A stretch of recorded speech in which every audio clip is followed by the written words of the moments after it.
with your son, Hmm. were there things you had to unlearn to be a more, I don't want to say more, to be a present, loving father with him? Oh man, absolutely. So many things that we watched our parents and just the people that we grew up with, and that they when they were elders, we were growing up. They were OGs, and we were young YGs, and now we all together type thing. Yeah, so many different things, man. Really, honestly, the main one that I've had to not only it's not reprogram, it's more like taking a deeper dive in patience. Paciencia, man. Más paciencia. Have to have more patience.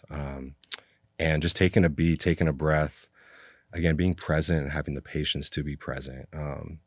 Yeah, man, because especially in this life, this world, just the pace of everything, it's got to be instant. With the phones, with everything is instantaneous. We want it now. It's got to happen right now. We expect immediate results, and raising everybody's different, but for me, raising my kid, man, he reminds me to have the deepest amount of patience with him, the calmness, um, being calm but assertive, almost like the dog whisper guy used to say, kind of thing. But yeah, like definitely for me, it's having to unlearn all the stuff that I reminded myself didn't really work.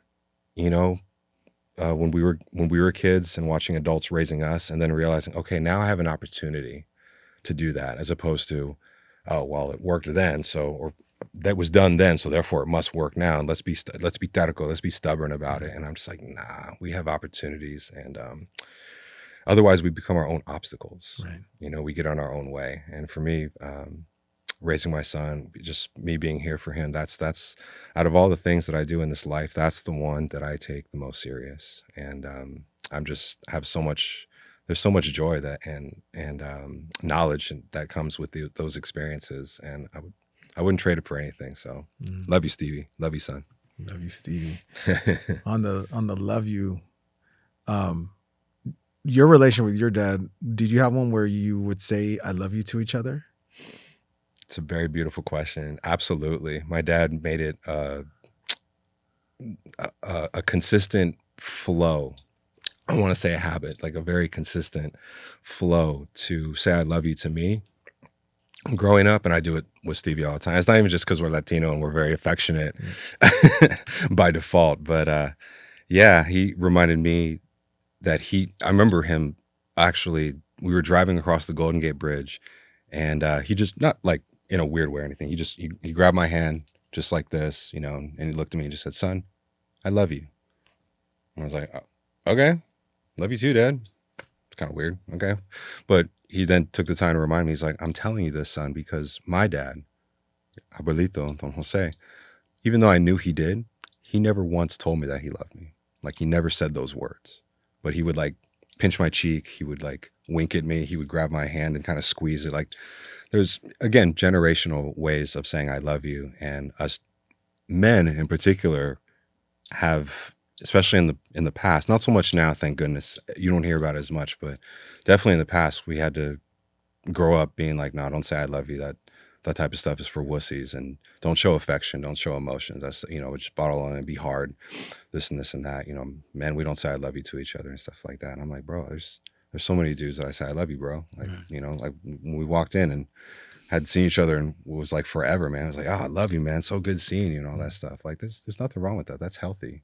So I think it's all about just, I love being in an opportunity to be able to help rearrange narratives and change scripts and things. Because not everything is, there's maybe a few things, but none that come to mind for me, except the love that I have for not only God, but for my son. There's not too many things that last forever. So let's keep an open mind about how we can just be that much better than we were, yesterday, today. And then they say in my spiritual tradition that our children choose their parents and they choose their fathers, because they come into this world knowing what lessons we still have left to learn. Like you said, you're learning the gift of patience with your son. Yeah. Are there other gifts your son is currently teaching you? Oh, man. Yeah. To appreciate life. Every moment, every day, appreciate life. Yeah, I didn't plan on getting too detailed into it, and I won't, because I'm still personally working through it. But you know, there was my son definitely, he's a fighter. He is a warrior, and that's one of the reasons why I wore this this shirt today, because it just felt like he's got that warrior Guerrero like energy, man. He's a fighter. He wants to be here. There was definitely a couple times early on in his I mean, shoot, just the day he was born, there was a couple of times where life definitely presented the challenge and the possibilities of him not possibly being here. And no parent should ever have to experience a taste of that, let alone the full experience of that. And so he taught me resiliency, that there's certain lives and souls and beings that they are fighting to be here, to live this life, you know. And you hear about so many other people that are on the other side. They're, you know, contemplating checking out. And I'm just like, yo, like, man, me personally, I'm just like, I just could never imagine life being that bad to the point where that's the best option, you know. And my heart goes out to everybody and anybody that's seeking, you know, better days and a better, you know, there's opportunities, there's people to talk to and things of that nature. Don't hesitate.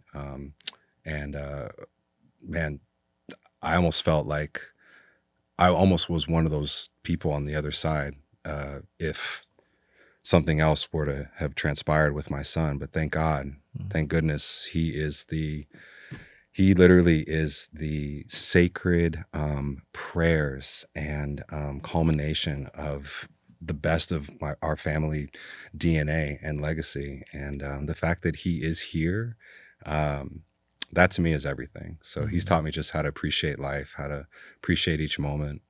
You never really know, so let's just enjoy this one, you know, and let's be here for it. Don't worry about yesterday. Don't trip about tomorrow. We can plan ahead and we can remember, but let's also be here right now. So Stevie's definitely taught me that.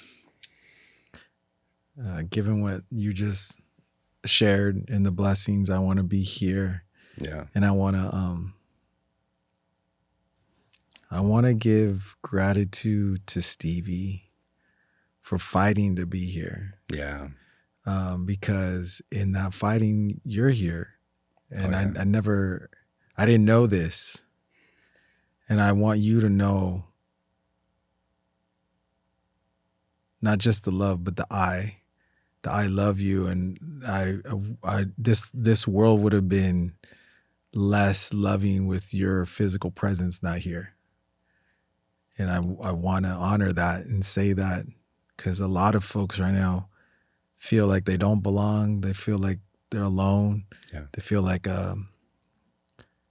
is it even worth living? Is a real thing. And a lot of these conversations have been medicine for me, because they've been reminding us of like, we need each other. Like, a part of me would no longer be present if you weren't breathing.